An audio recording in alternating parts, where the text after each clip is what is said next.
강인호는 38이었다. 늦깎이로 잡은 택시 핸들은 그에게 단순한 생계수단이 아니었다. 그것은 밤의 도시에 내려진 허락이었다. 허락된 사냥의 시간. 밤 11시, 서울 강남의 대로변은 술과 욕망, 그리고 무방비 상태의 먹잇감들로 넘실거렸다. 인우의 택시는 겉으로 보기엔 평범했다. 깨끗한 시트, 적당한 방향제. 하지만 운전석과 조수석 사이의 컵홀더에는 그의 비밀 무기들이 숨겨져 있었다. 5장의 신용카드. 모두 한참 전에 분실 신고되어 정지된, 폐기되어야 마땅한 플라스틱 조각들. 그리고 그 중에서도 가장 중요한 오늘 밤의 미끼. 젊은 여성의 이름이 선명하게 새겨진 핑크색 펄이 들어간 카드. 인우는 이 카드가 취객의 무의식에 주는 방심을 사랑했다. 젊고 화려한 여성의 카드를 건네받은 남자는 자신이 더 이상 의심받지 않는다고 착각하게 마련이었다. 인우는 오늘 밤도 가장 붐비는 헌팅포차 앞을 느린 속도로 후쳤다. 그의 눈은 객관적이었다. 그는 사람을 보지 않고 상태를 봤다. 지갑을 주머니에 아무렇게나 쑤셔 넣는 자, 몸을 가누지 못해 친구에게 기대는 자, 그리고 가장 중요한 것 혼자 택시를 기다리는 자. 이 씨발, 오늘도 이만큼은 벌어야지. 인호는 나지막이 읊조렸다.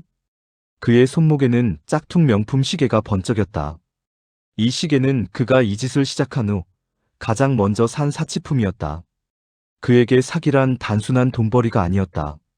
그것은 그가 세상으로부터 인정받지 못한 것에 대한 사적 복수였다. 정직하게 살았던 지난 10수년 동안 그에게 남은 것은 빚과 아내의 차가운 눈빛뿐이었다. 하지만 이 검은 돈은 달콤했다. 빠르고 깨끗했고 무엇보다 짜릿했다. 그때 저 멀리서 한 남자가 비틀거리며 튀어나왔다. 깔끔한 수트 차림에 시계도 꽤 고가로 보였다. 하지만 그의 목은 이미 꺾여 있었고 헛구역질을 참는 듯 입을 틀어막고 있었다. 완벽한 표적. 인호는 천천히 차를 멈췄다. 창문을 내리자마자 술 냄새가 확 끼쳐왔다. 손님, 어디까지 가세요? 인호는 친절한 목소리를 가장했다. 아, 기사님, 저기 서초동이요. 우성 아파트. 남자는 말이 엉키고 혀가 굳어 있었다. 예, 타세요. 안전벨트 매시고.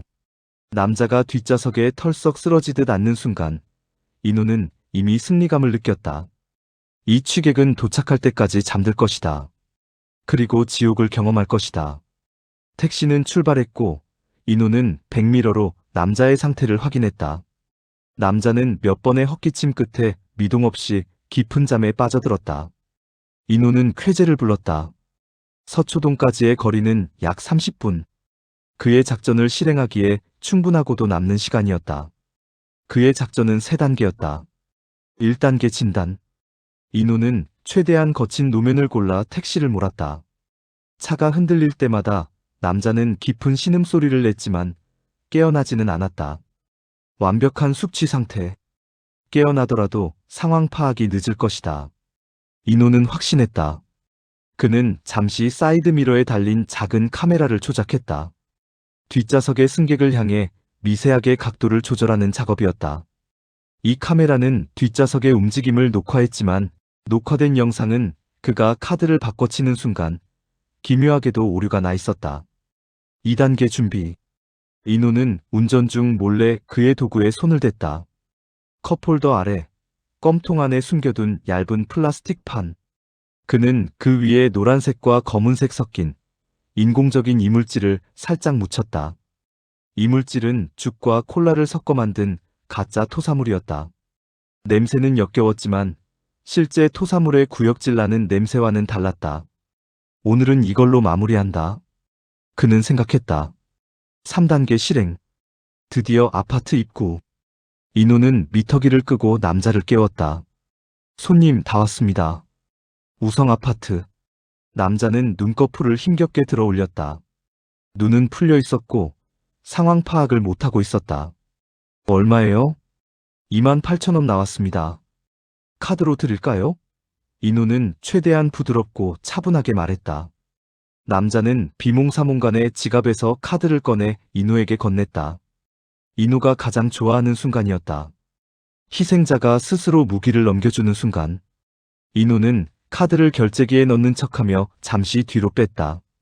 그리고는 컵홀더 아래에 숨겨둔 핑크색 펄 카드를 꺼내 쥐었다. 이 두 카드는 재질이 비슷했고 얼핏 보면 구분이 어려웠다. 찰나의 순간 남자의 눈이 다시 감기는 것을 확인한 인호는 남자의 실제 카드를 재빠르게 핸들 아래 공간에 밀어넣고 핑크색 카드를 결제기에 넣었다. 당연히 사용 정지된 카드입니다라는 메시지가 떴다. 손님, 이 카드 정지된 것 같은데요. 인호는 걱정스러운 표정을 지으며 말했다. 남자는 눈을 비비며 찡그렸다. 아, 그럴 리가 어제 썼는데. 혹시 다른 카드 있으세요?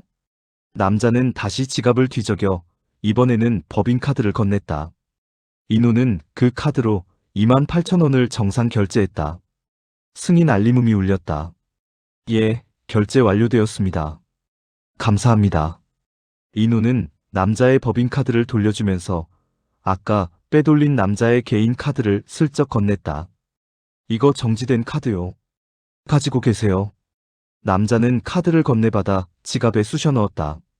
그는 자신이 건네받은 카드가 방금 전 인호가 건넨 정지된 핑크색 펄 카드가 아니라 자신의 진짜 카드라고 착각했을 것이다. 인호는 늘 이런 식이었다.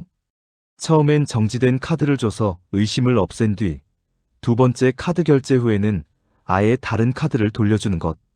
카드를 잃어버렸다는 사실을 알기까지는 며칠이 걸릴 터였다. 하지만 인호는 오늘은 좀 더 확실한 보험을 들기로 했다. 손님, 그리고 죄송하지만 인호는 운전석 옆에 준비해둔 물병을 들어 뒷좌석 시트에 들이부었다. 그리고 그 위에 미리 준비한 가짜 토사물을 대담하게 뿌려버렸다. 이게 뭡니까? 손님, 시트에 토를 하시면 어떡합니까? 인호는 절망에 찬 목소리로 외쳤다. 그 연기는 오스카상을 받을 만했다. 남자는 술에 취해 눈이 커졌다. 그는 시트를 내려다봤지만 취기 때문에 상황을 정확히 파악할 수 없었다. 다만 역겨운 냄새와 축축한 느낌, 그리고 인호의 격앙된 목소리가 그를 압도했다. 아, 제가 죄송합니다. 제가 그랬나요? 네. 이러시면 안 되죠. 이거 특수 청소비 받아야 합니다. 시트 교체해야 할 수도 있어요. 최소 30만 원입니다. 지금 바로 주셔야 돼요. 이거 영업 못합니다. 인호는 분노와 실망이 뒤섞인 표정으로 절박한 상황임을 강조했다. 남자는 완전히 패닉에 빠졌다. 그는 사태를 무마하기 위해 황급히 지갑을 열었다. 아, 죄송합니다. 기사님, 제가 돈 드릴게요. 지금 현금은 없고 계좌 이체해 드릴게요. 인호의 입가에 미소가 스쳤다. 오늘 밤은 횡재였다. 신용카드와 현찰. 다음 날 오전, 인호는 자신의 비밀 아지트인 낡은 오피스텔에 들어섰다. 그는 잠시도 지체하지 않고 어젯밤 획득한 남자의 카드를 꺼냈다. 카드 명의는 김민준. 30대 초반의 젊은 사업가로 추정되었다. 인호는 신중했다. 한도를 다 긁어내는 것은 아마추어들이나 하는 짓이었다. 그의 목표는 카드 정지 알림이 가기 전 짧은 시간 안에 최대한 현금화하는 것. 그는 근처 금은방을 찾아가 최고급 금도금 반지와 목걸이를 구매했다. 시계도 한 점 추가했다. 모두 합쳐 400만 원. 그는 카드를 내밀며 무심한 표정을 지었다.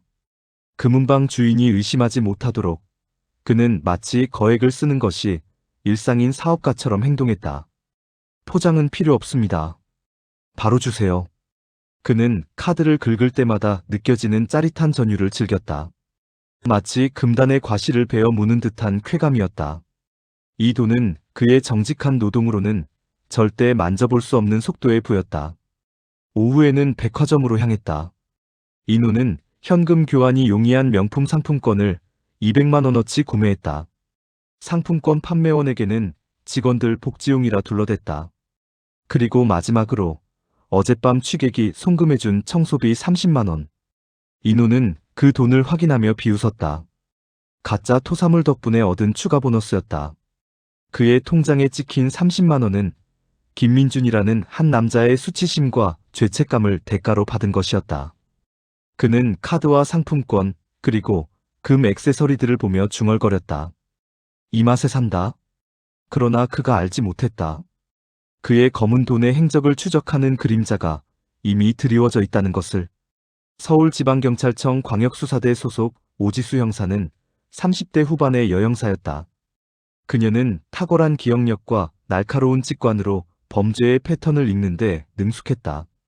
지수팀이 맡은 사건은 심야 택시 취객 대상 신용카드 절도 및 부정 사용건이었다. 지난 6개월간 강남, 홍대, 이태원을 중심으로 유사한 사건이 12건 발생했다. 피해 금액은 총 7천만 원. 지수는 책상 위에 깔아놓은 12건의 사건 기록을 응시했다. 범인의 패턴은 명확합니다. 첫째, 금요일 밤이나 토요일 새벽. 둘째, 술에 만취한 30대 초중반의 남자 승객. 셋째, 결제 실패한 정지카드와 바꿔치기. 넷째, 절도 직후 고가 상품권이나 귀금속 구매로 현금화. 다섯째, 범행 현장 주변 CCTV는 늘 사각지대. 특정 택시 기종이나 번호판은 잡히지 않았습니까, 팀장님? 후배 형사 김진우가 물었다. 지수는 고개를 저었다. 이게 문제야. 모든 피해자가 만취 상태라 택시 정보가 없어. 그나마 잡힌 CCTV 영상도 밤이라 번호판이 흐릿해. 하지만 하나 공통점이 있어. 그녀는 한 손으로 턱을 괴고 덧붙였다. 모두 카드 결제 당시 다른 사람 명의의 정지된 카드를 건네받았다고 진술했어. 그것도 대부분 화려한 디자인의 여성 카드. 미끼 카드군요. 남성 취객이 여성 카드를 보고 경계심을 풀게 하려는 심리 전술. 맞아. 그리고 최근 사건, 김민준 씨 사건은 특이해. 지수는 김민준의 진술서를 펼쳤다.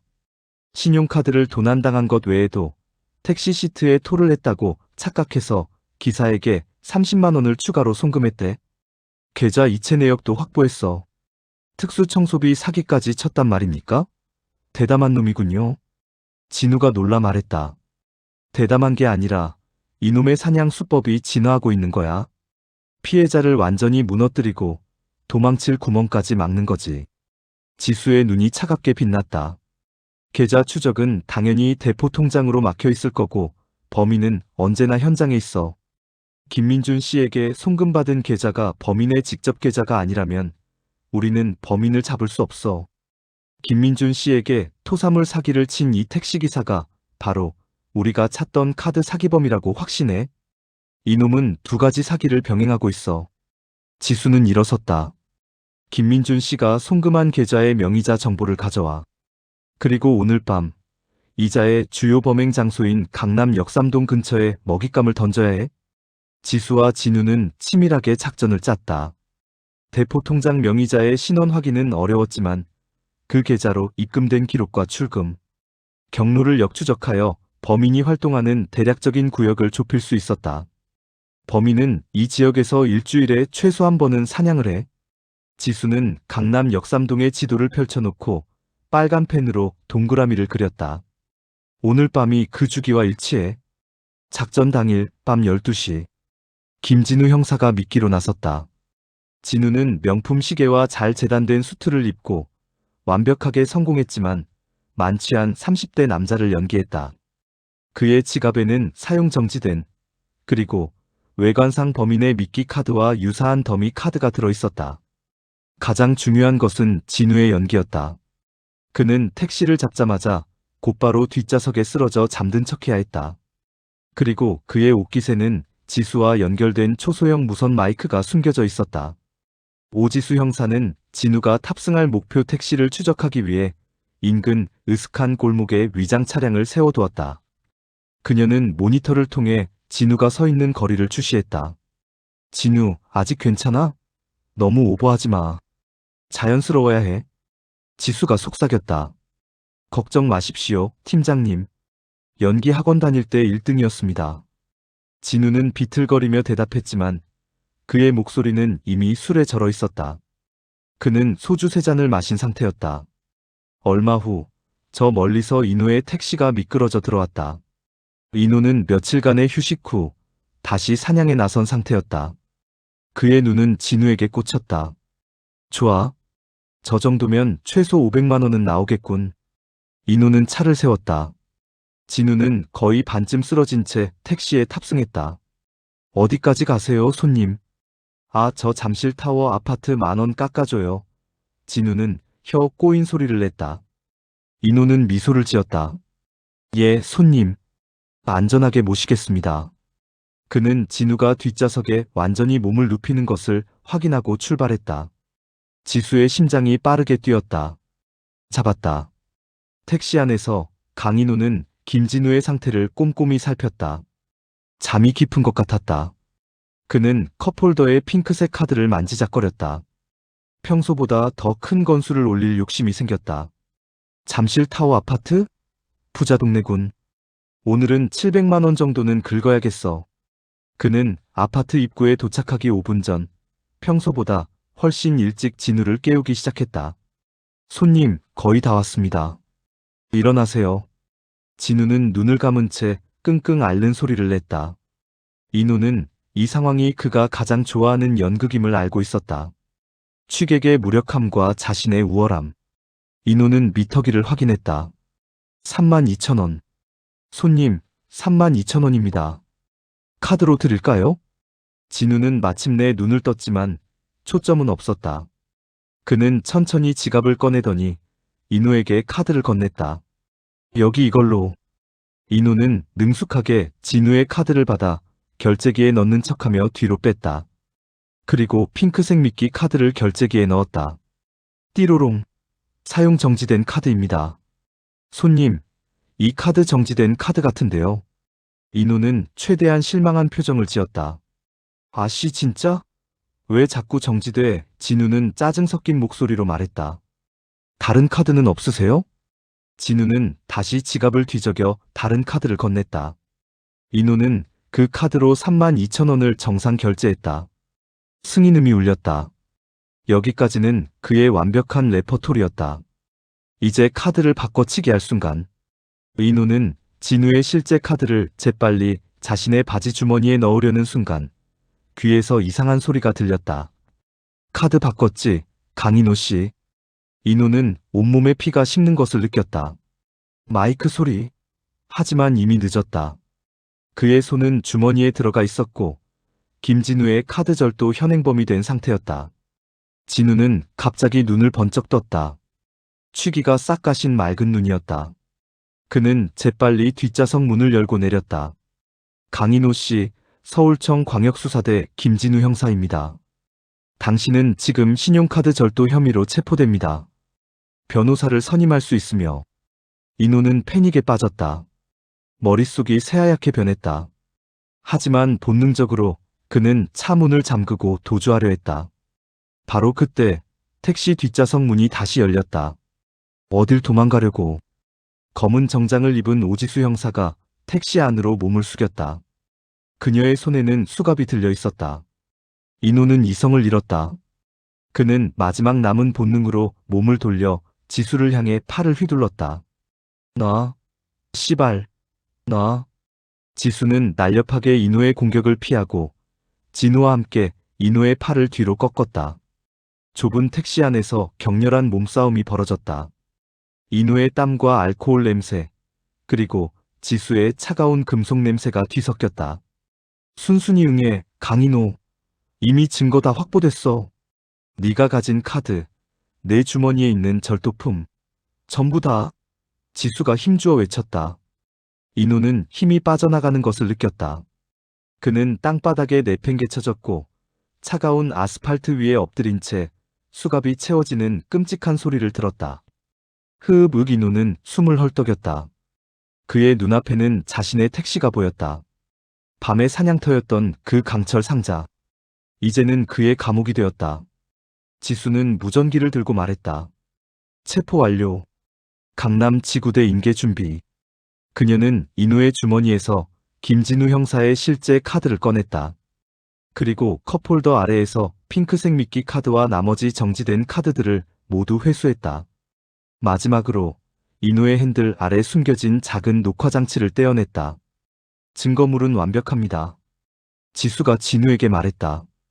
이걸로 13건의 사건을 모두 엮을 수 있겠어. 김진우는 인호를 내려다봤다. 인호는 수갑에 채워진 채 고개를 들지 못하고 있었다. 그는 더 이상 밤의 사냥꾼이 아니었다. 그저 초라하고 비참한 현행범일 뿐이었다. 참, 강인호 씨. 지수가 마지막 말을 던졌다. 시트의 톤은 안 했습니다. 저희가 연기를 잘했죠? 특수 청소비 30만 원은 돌려받으셔야죠. 아, 물론 감방에서 말입니다. 인호는 그 말에 고통스러운 신음을 흘렸다. 자신이 그토록 즐겼던 속이는 자의 역할이 결국 가장 철저하게 속는 자로 끝났다는 비웃음이었다. 경찰서로 이송된 인호는 취조실의 차가운 쇠의자에 앉았다. 형광등 불빛은 그의 얼굴의 모든 주름과 비참함을 가차없이 드러냈다. 오지수 형사가 맞은편에 앉았다. 그녀는 인호의 범행 기록을 담은 자료들을 그 앞에 펼쳐놓았다. 13건의 사건, 7천만 원이 넘는 피해액, 그리고 그가 이용한 대포 통장의 경로. 강인호 씨, 처음에는 푼돈이었겠죠. 몇만 원. 하지만 중독성이 있었을 겁니다. 남을 속이는 쾌감. 당신이 정직하게 살았던 지난날에 대한 보상 심리. 지수는 심리학자처럼 조용히 말했다. 인호는 고개를 숙인 채 입을 열지 않았다. 당신은 새벽을 좋아했죠. 사람들이 가장 무방비하고 가장 약해지는 시간. 당신의 택시는 그들에게 안전을 약속했지만 실제로는 위험을 배달했죠. 카드 바꿔치기부터 시작해서 이제는 가짜 토사물까지 뿌려가며 돈을 뜯어냈어요. 피해자들의 무방비함에 대한 당신의 오만한 확신이 당신의 범행 동기였죠. 인호가 마침내 천천히 고개를 들었다. 그의 눈은 붉게 충혈되어 있었다. 억울합니다.